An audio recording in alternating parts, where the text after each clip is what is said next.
Everybody, welcome back to another episode of Drug Talk. As always, I'm your host, Garrett Campbell. Today we're going to be talking about a medication known as Selegiline. Its brand name is Eldepryl.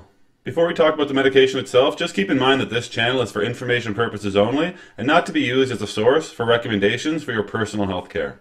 So Selegiline hydrochloride is a derivative of phenethylamine, and it's also a selective type B monoamine oxidase inhibitor.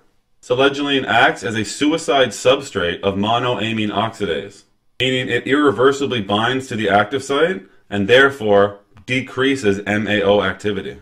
It may also increase dopaminergic activity by decreasing the reuptake of dopamine in the synapse. The main indication for use for Selegiline is in the treatment of Parkinson's disease. It's typically used in combination with levodopa-carbidopa. And there is also a patch of Selegiline that is used to treat major depressive disorder. But we do typically see this medication more commonly prescribed in Parkinson's disease. Before somebody was to use Selegiline, there are some contraindications that they must clear, as well as some precautions and warnings that they should be made aware of. Selegiline would be contraindicated in patients who are currently using the following medications: meperidine, dextromethorphan, cyclobenzaprine, St. John's wort, methadone, tramadol, as well as any other monoamine oxidase inhibitors. It's also contraindicated in any patients who do have a hypersensitivity to Selegiline. Now, in terms of precautions, it should be noted that Selegiline loses its selectivity for the B-type monoamine oxidase if doses are taken in strengths above what is recommended. This could put patients at an increased risk of experiencing a hypertensive crisis. Orthostatic hypotension has been reported in patients. This would be more common in individuals over the age of 65 who use Selegiline. It must be used cautiously in individuals who use other medications that also have an effect on serotonin, as this may put patients at risk of experiencing serotonin syndrome. Patients should be cautious not to use Selegiline with any tyramine-based foods or beverages. Irritation of the buccal mucosa may occur, and monitoring of this area is recommended. The dose of Selegiline may have to be adjusted in patients who experience mild or moderate hepatic impairment.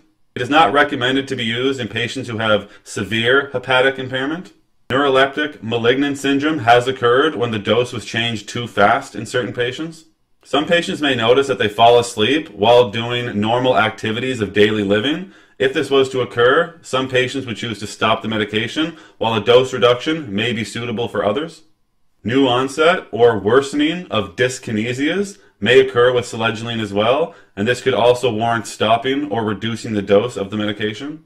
Some patients experience somnolence. This would be more common in patients at age 65 or greater.